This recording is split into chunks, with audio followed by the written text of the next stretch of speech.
kemudian Aldi, sama siapa lagi tadi yang presentasi? Nanda. Nanda ya, Nanda, kita mulai aja ya. Bismillahirrahmanirrahim. Assalamualaikum warahmatullahi wabarakatuh. Waalaikumsalam warahmatullahi wabarakatuh. Innal hamdalillah nahmaduhu wa nasta'inuhu wa nastaghfiruh wa na'udzubillahi min syururi anfusina wa min sayyiati a'malina. May yahdihillahu fala mudhillalah wa may yudhlil fala hadiyalah. Asyhadu an la ilaha illallah wahdahu la syarikalah wa asyhadu anna Muhammadan abduhu wa rasuluhu la nabiyya ba'da.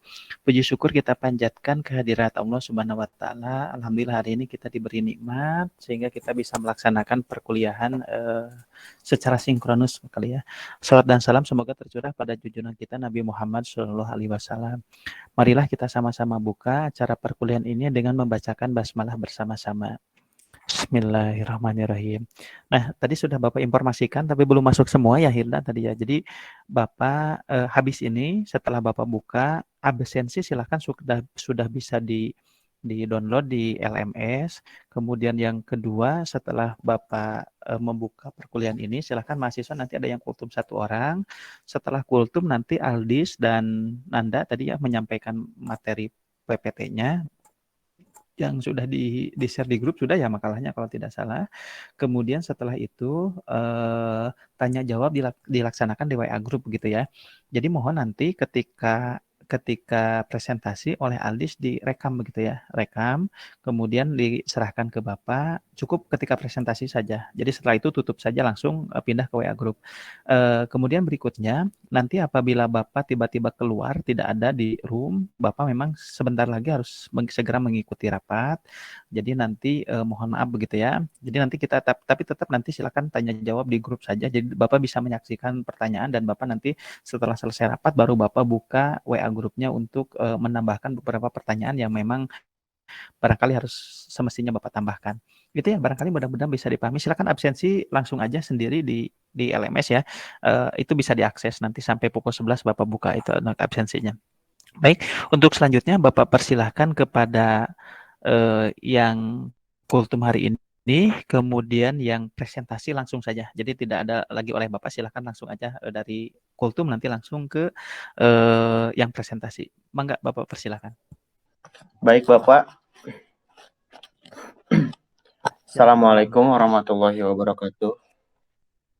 Waalaikumsalam warahmatullahi wabarakatuh. Alhamdulillahirabbil alamin wa bihi nasta'inu ala umuri dunya waddin wa ala alihi washabihi ajmain. Amma ba'du. Qala rabbi shrah sadri wa yassir li amri wahlul 'uqdatam min lisani yafqahu qawli. Puji syukur kita panjatkan kehadirat Allah Subhanahu wa taala. Salawat serta salam marilah kita curah limpahkan kepada baginda Habibana wa Nabiyana Kanjeng Nabi Muhammad sallallahu alaihi wasallam. Kepada para sahabatnya, para keluarganya, semoga kita termasuk orang-orang yang akan dimasukkan ke surganya Allah. Amin. Alhamdulillah, pada hari ini kita masih bisa diberi kesempatan nikmat sehat semuanya. Amin. Sebelum kita melaksanakan pembelajaran hari ini, alangkah baiknya kita mendengarkan atau seperti biasa kita mendengarkan kultum terlebih dahulu. Dan izinkan saya untuk memaparkan sedikit materi tentang kultum tentang keutamaan orang-orang yang berilmu dan beriman. Surat Al-Mujadalah ayat 11 mengatakan bahwa Auzubillahi minasyaitonirrajim. Bismillahirrahmanirrahim. Ya ayyuhalladzina amanu idza qila lakum tafassahu fil majalisi fafsahu yafsahillahi lakum.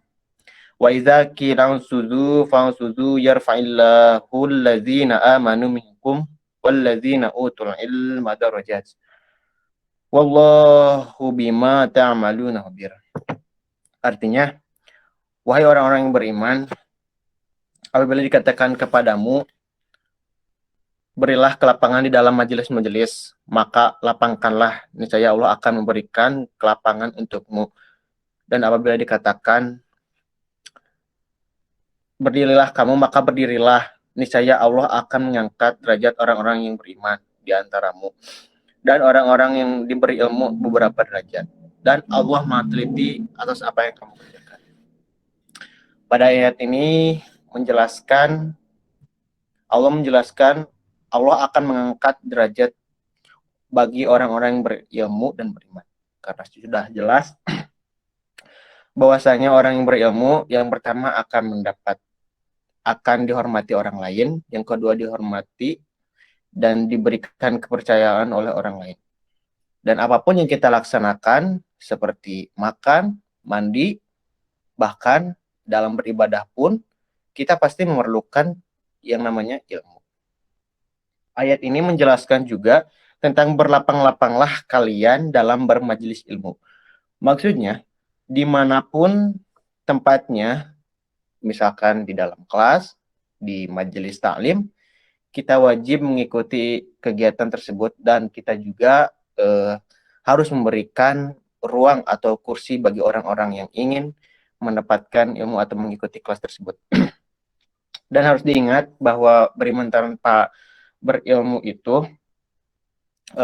kita akan lemah karena bagaimana ketika kita dipengaruhi oleh pengaruh yang buruk seperti dihasut, maka kita akan kehilangan arah dan berbeda dan kebalikannya ketika kita dipengaruhi oleh hal-hal yang baik, maka arah dan tujuan kita akan terarah dan jelas. Begitu juga sebaliknya, jika orang yang berilmu tapi tidak beriman, maka dia akan tersesat. Mengapa? Karena bisa jadi ilmu yang dia pergunakan itu tidak digunakan untuk hal-hal yang baik. Maka selaraskanlah ilmu dan iman. Jadi kesimpulannya, orang-orang yang berilmu dan beriman, yang pertama akan diangkat derajatnya oleh Allah Subhanahu wa taala, akan dihormati orang lain, diberi kepercayaan oleh orang lain, yang keempat memiliki arah dan tujuan hidup yang jelas. Mungkin hanya itu yang bisa saya sampaikan. Mohon maaf bila ada salah kata. Wabillahi taufiq wal hidayah. Wassalamualaikum warahmatullahi wabarakatuh. Silakan langsung saja Aldi. Bapak, apakah sudah terlihat?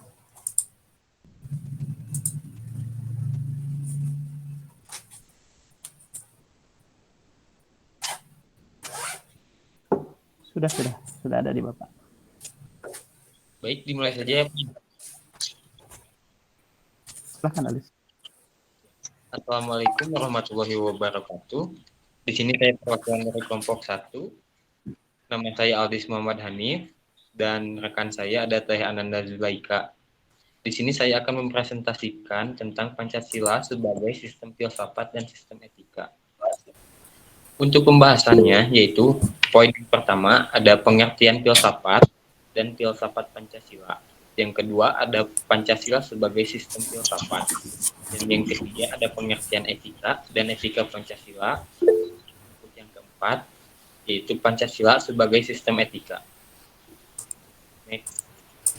Di sini saya akan menjelaskan mengenai Pancasila sebagai sistem filsafat. Nah, sebelumnya apa itu filsafat? Jadi, menurut arti katanya sendiri, filsafat itu berasal dari bahasa Yunani, yaitu philosophia. Nah, philosophia ini terdiri dari dua kata, yaitu phil yang artinya cinta, dan sophia yang berarti kebijaksanaan. Jadi, cinta di sini itu maksudnya adalah hasrat atau bersungguh-sungguh.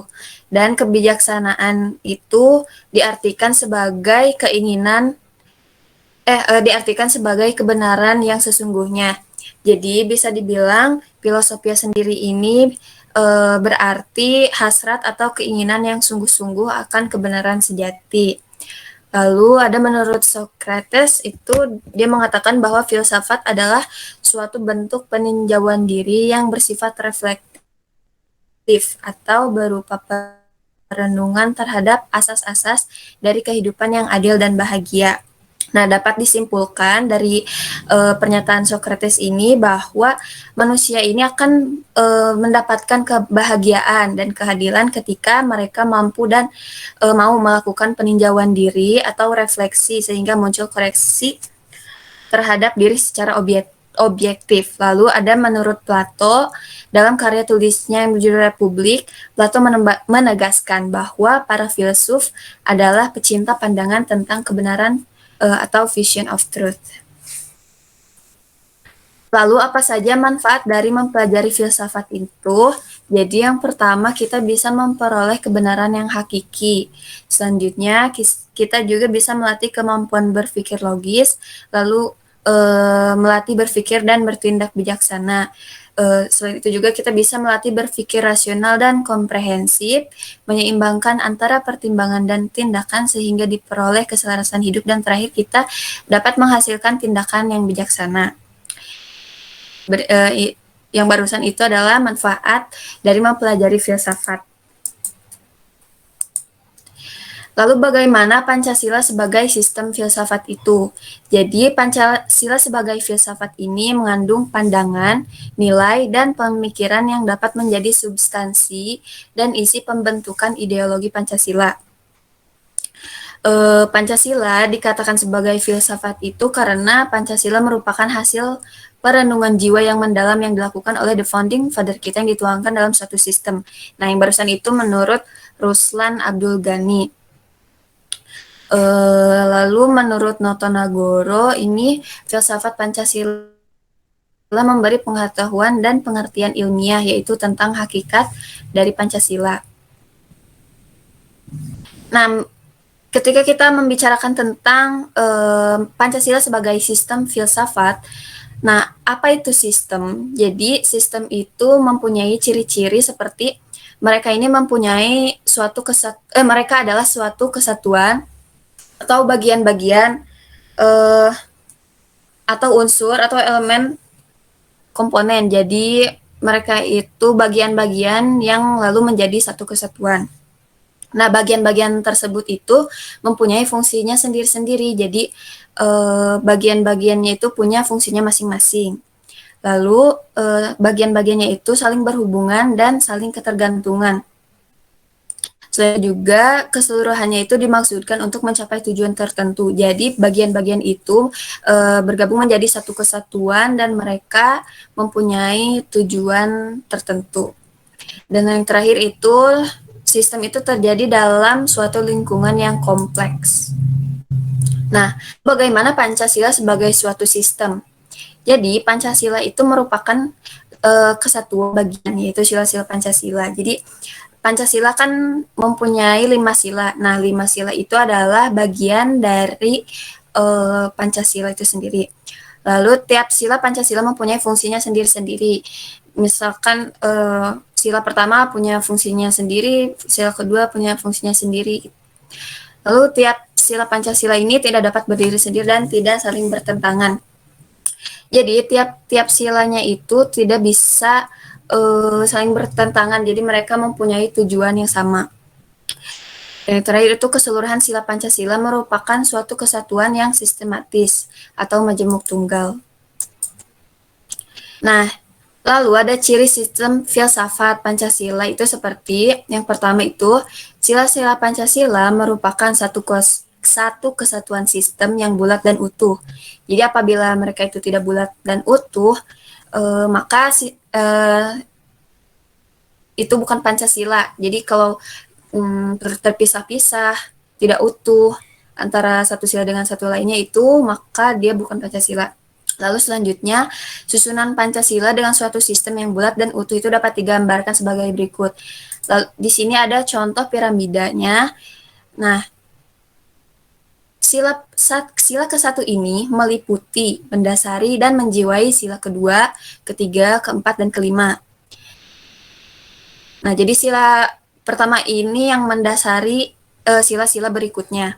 Nah, lalu sila kedua ini diliputi dan didasari dan dijiwai oleh sila pertama, tapi dia juga mendasari dan menjiwai sila ketiga, keempat, dan kelima.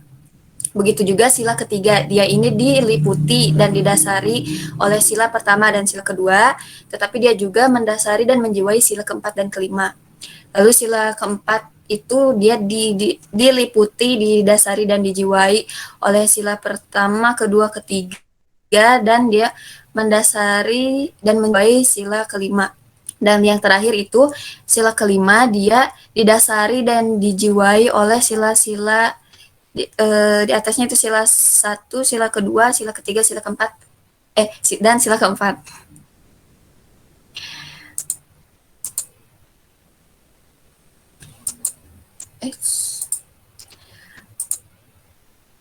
Lalu ada wawasan filsafat meliputi bidang atau aspek penyelidikan ontologis, epistemologis, dan aksiologis. Nah, ketiga bidang tersebut dapat dianggap mencakup kesemestaan. Yang pertama ada aspek ontologis manusia. Jadi, ontologi sendiri itu menurut Aristoteles itu adalah ilmu yang menyelidiki hakikat sesuatu atau tentang ada, keberadaan atau eksistensi, dan disamakan artinya dengan metafisika. Lalu secara ontologis, penyelidikan Pancasila sebagai filsafat itu sebagai upaya untuk mengetahui hakikat dasar dari sila-sila Pancasila. Nah, Pancasila yang terdiri atas 5 sila itu bukan asas yang berdiri sendiri, jadi mereka itu memiliki satu kesatuan dasar ontologis. Nah, 8 subjek pendukung pokok dari sila-sila Pancasila itu adalah manusia. Jadi manusia itu sebagai komponen dasar dari Pancasila itu sendiri. Lalu selanjutnya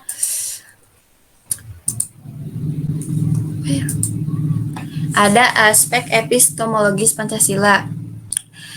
Jadi epistemologi itu cabang filsafat asal, syarat, susunan, metode, dan validitas ilmu pengetahuan.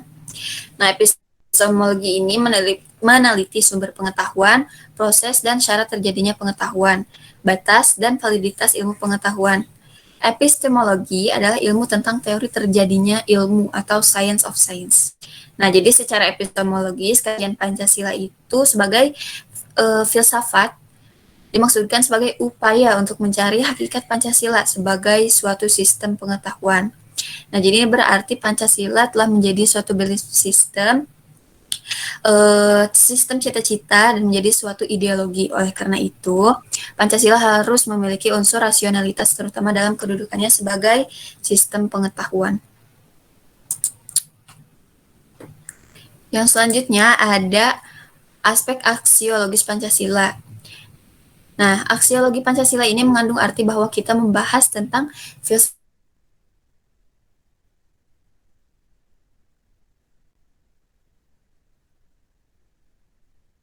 kebaikan. Lalu Natanogoro membagi nilai menjadi 3 macam, yaitu ada nilai material, yaitu sesuatu yang berguna bagi manusia. Selanjutnya ada nilai vital. Nilai vital itu berguna bagi manusia untuk dapat melaksanakan kegiatan atau aktivitas. Dan yang terakhir ada nilai kerohanian. Nilai kerohanian itu segala sesuatu yang berguna bagi rohani yang dapat dibedakan menjadi 4 macam. Jadi nilai kerohanian ini dibedakan lagi menjadi 4 macam ya. Yang pertama ada nilai kebenaran. Nilai kebenaran itu bersumber pada akal manusia. Lalu ada nilai keindahan. Nilai estetis ini bersumber pada unsur perasaan manusia. Ada nilai kebaikan atau nilai moral yang bersumber pada unsur kehendak manusia. Dan yang terakhir ada nilai religius. Nilai religius merupakan nilai yang tertinggi dan mutlak. Jadi nilai religius ini bersumber kepada kepercayaan atau keyakinan manusia. Selanjutnya, Pancasila sebagai sistem etika akan dijelaskan oleh Kang Adis.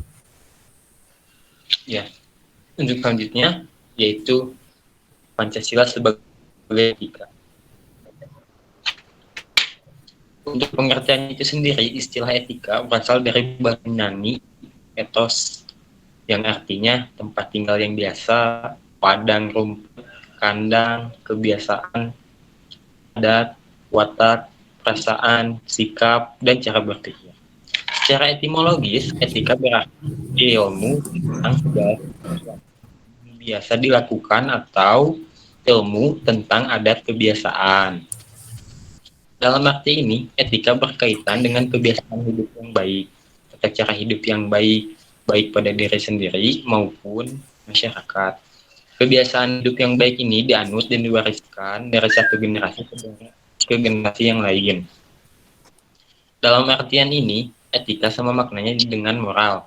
Etika dalam arti yang luas ialah ilmu yang membahas tentang kriteria baik dan buruk. Etika pada umumnya dimengerti sebagai pemikiran filosofis mengenai segala sesuatu yang dianggap baik atau buruk dalam relasi manusia. Keseluruhan norma dan prinsip-prinsip yang mengaturnya itu kerap kali disebut moralitas atau etika menurut sastra prateja. Etika selalu terkait dengan masalah nilai, sehingga perbincangan tentang etika pada umumnya membicarakan tentang masalah baik atau buruk.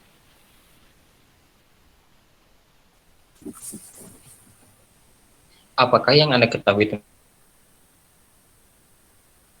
tentang nilai? Menurut Gizi, menerangkan bahwa nilai merupakan kualitas yang tidak real, karena nilai itu tidak ada untuk dirinya sendiri. Nilai membutuhkan pengembang untuk berada. Misalnya, seperti nilai kejujuran, melekat pada sikap dan kepribadian seseorang. Untuk selanjutnya, ada pengertian etika Pancasila. Etika Pancasila adalah cabang filsafat yang dijabarkan dari sila-sila Pancasila untuk mengatur perilaku kehidupan bermasyarakat, berbangsa, dan bernegara di Indonesia. Oleh karena itu, dalam etika Pancasila terkandung nilai-nilai ketuhanan, kemanusiaan, persatuan, kerakyatan, dan keadilan. Kelima nilai tersebut membentuk perilaku manusia Indonesia dalam semua aspek kehidupan. Seperti pada sila pertama yaitu sila ketuhanan, mengandung dimensi moral, berupa nilai spiritualitas yang mendekatkan diri manusia kepada Sang Pencipta, ketaatan kepada nilai agama yang dianutnya. Bentuk yang kedua, sila kemanusiaan, mengandung dimensi humanus, artinya menjadikan manusia lebih manusiawi, yaitu upaya meningkatkan kualitas kemanusiaan dalam pergaulan antar sesama. Yang ketiga, yaitu sila persatuan, mengandung dimensi nilai solidaritas, rasa kebersamaan, cinta tanah air. Untuk selanjutnya, yaitu sila kerakyatan, mengandung dimensi nilai berupa sikap menghargai orang lain, mau mendengar pendapat orang lain, tidak memaksakan kehendak kepada orang lain. Untuk yang terakhir, yaitu sila keadilan, mengandung dimensi nilai mau peduli atas nasib orang lain atau kesediaan kita membantu kesulitan orang lain. Etika Pancasila itu lebih dekat pada pengertiannya etika keutamaan atau etika kebajikan. Meskipun cara kedua mainstream yang lain, yaitu deontologis dan teleologis. Untuk selanjutnya, next.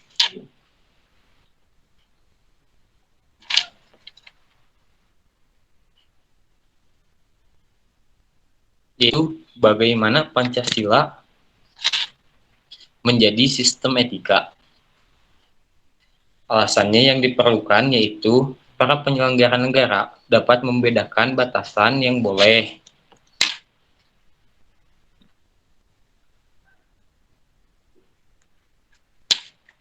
alasannya yang pasti itu yaitu penyelenggara negara dapat membayangkan apabila dalam penyelenggaraan kehidupan bernegara tidak ada sistem etika yang menjadi tuntunan bagi penyelenggara negara, niscaya negara akan hancur. Pertama, korupsi akan merajalela karena para penyelenggara negara tidak memiliki rambu-rambu normatif dalam menjalankan tugasnya. Yang kedua, yaitu dekadensi moral yang melanda kehidupan masyarakat, terutama generasi muda, sehingga membahayakan kelangsungan hidup pada pluralitas nilai yang melanda Indonesia sebagai akibat globalisasi, sehingga mereka kehilangan arah. Dekadensi moral itu terjadi ketika pengaruh globalisasi tidak sejalan dengan nilai-nilai Pancasila. Tetapi justru nilai-nilai di luar berlaku dominan, contohnya seperti penyalahgunaan narkoba, kebebasan tanpa batas, rendahnya rasa hormat kepada orang yang lebih tua, menipisnya rasa kejujuran, dan masih banyak lain. Oleh karena itu, Pancasila sebagai sistem etika diperlukan kehadirannya sejak dini, terutama dalam bentuk pendidikan karakter di sekolah-sekolah yang ada. Yang ketiga yaitu pelanggaran hak-hak asasi manusia. Dalam kehidupan bernegara di Indonesia ditandai dengan lemahnya penghargaan seseorang terhadap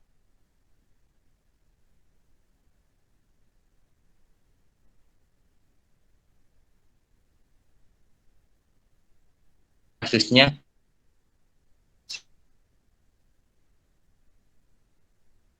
juga besar nilai Pancasila sebagai sistem etika belum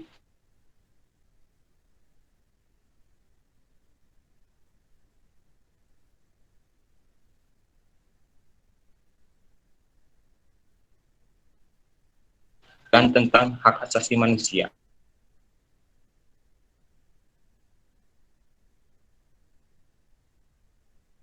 Itu ada kerusakan lingkungan yang berdampak terhadap berbagai aspek kehidupan manusia seperti kesehatan, perubahan cuaca, dan masih banyak lagi. Kasus-kasus tersebut menunjukkan bahwa kesadaran terhadap nilai-nilai Pancasila sebagai sistem etika belum mendapat tempat yang tepat di hati masyarakat. Masyarakat Indonesia dewasa ini cenderung memutuskan tindakan berdasarkan sikap emosional, mau menang sendiri, keuntungan sesaat, tanpa memikirkan dampak yang ditimbulkan dari perbuatannya. Contohnya, yaitu seperti pembakaran hutan di Riau, sehingga menimbulkan kabut asap. Oleh karena itu, Pancasila sebagai sistem etika perlu diterapkan ke dalam peraturan perundang-undangan yang menindak tegas para pelaku pembakaran hutan, baik pribadi maupun perusahaan yang terlibat. Selain itu, penggiat lingkungan dalam kehidupan masyarakat berbangsa dan bernegara juga perlu dalam penghargaannya. Next.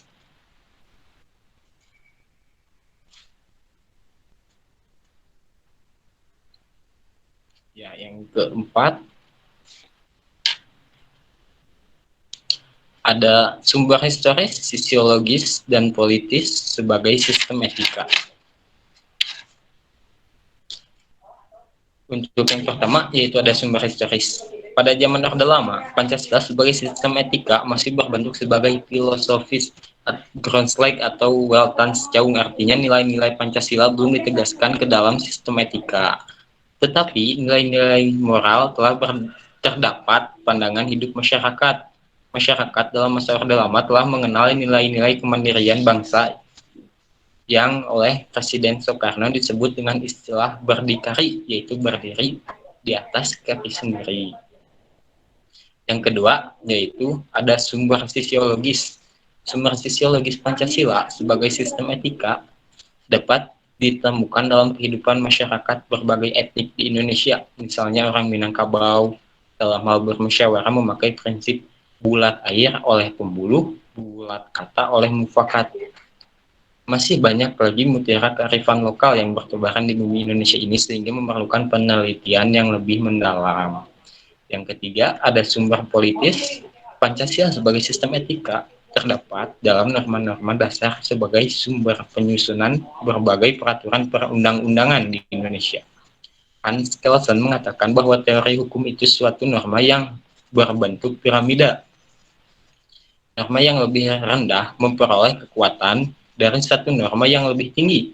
Semakin tinggi suatu norma, akan semakin abstrak sifatnya. Dan sebaliknya, semakin rendah kedudukannya, akan semakin konkret norma tersebut. Next.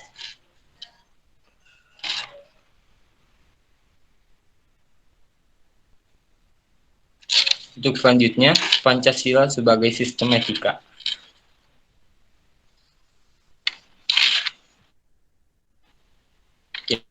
Sebagai sistem etika merupakan norma tertinggi yang sifatnya abstrak, sedangkan perundang-undangan merupakan norma yang ada di bawahnya, sifat konkret. Etika politik mengatur masalah perilaku politikus berhubungan juga dengan praktik institusional, hukum, komunitas, struktur sosial, politik ekonomi. Etika politik memiliki 3 dimensi, yaitu tujuan, sarana, dan aksi politik. Dimensi tujuan terumuskan dalam upaya mencapai kesejahteraan masyarakat dan hidup damai yang didasarkan pada kebebasan dan keadilan. Dimensi sarana memungkinkan pencapaian tujuan yang meliputi sistem dan prinsip-prinsip dasar pengorganisasian politik, praktik, penyelenggaraan negara, dan mendasari institusi-institusi sosial. Dimensi aksi politik berkaitan dengan pelaku pemegang peran sebagai pihak yang menentukan rasionalitas politik. Rasionalitas politik terdiri atas rasionalitas tindakan dan keutamaan. Tindakan politik dinamakan rasionalitas bila pelaku membuat orientasi, situasi, dan permasalahan menurut ayat pokok. Next.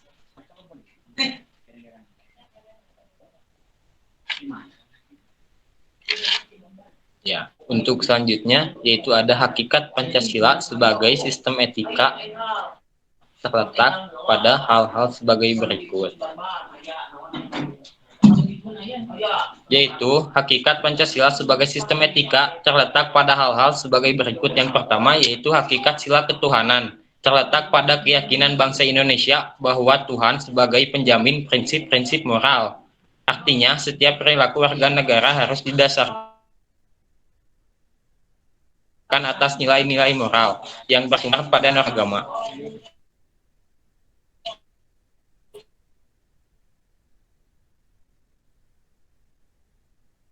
Pada norma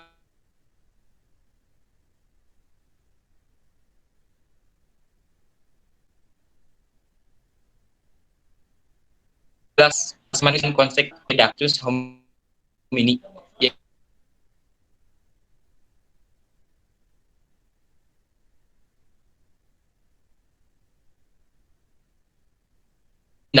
tindakan manusia yang biadab dan beradab.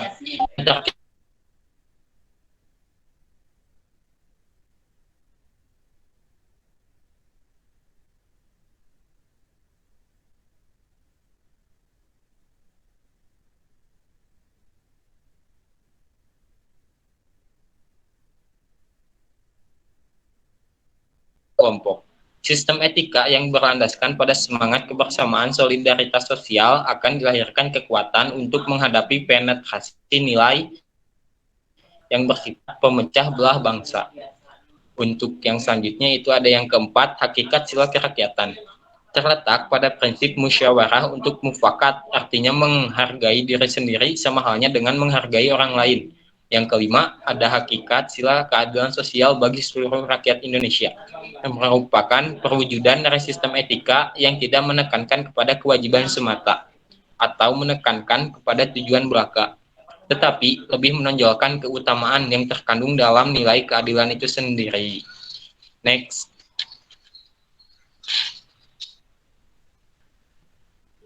Untuk yang terakhir yaitu ada urgensi Pancasila sebagai sistem etika.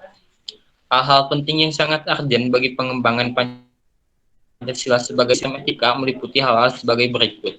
Yang pertama yaitu meletakkan sila-sila Pancasila sebagai sistem etika berarti menempatkan Pancasila sebagai sumber moral dan inspirasi bagi penentu sikap, tindakan, dan keputusan yang diambil setiap warga negara.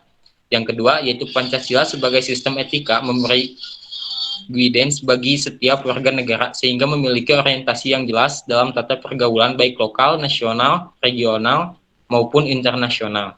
Yang ketiga yaitu Pancasila sebagai sistem etika dapat menjadi dasar analisis bagi berbagai kebijakan yang dibuat oleh penyelenggara negara sehingga tidak keluar dari semangat negara kebangsaan yang berjiwa Pancasilais.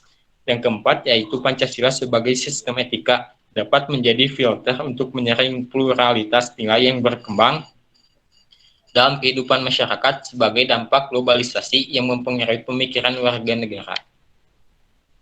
Next.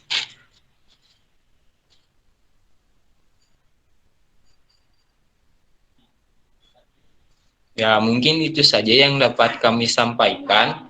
Apabila ada pertanyaan yang ingin ditanyakan, bisa melalui grup chat. Mohon maaf apabila ada kesalahan datang dari saya sendiri. Mungkin hanya sekian. Wabillahi taufik wal hidayah. Wassalamualaikum warahmatullahi wabarakatuh. Waalaikumsalam warahmatullahi wabarakatuh. Waalaikumsalam warahmatullahi wabarakatuh. Apa tuh?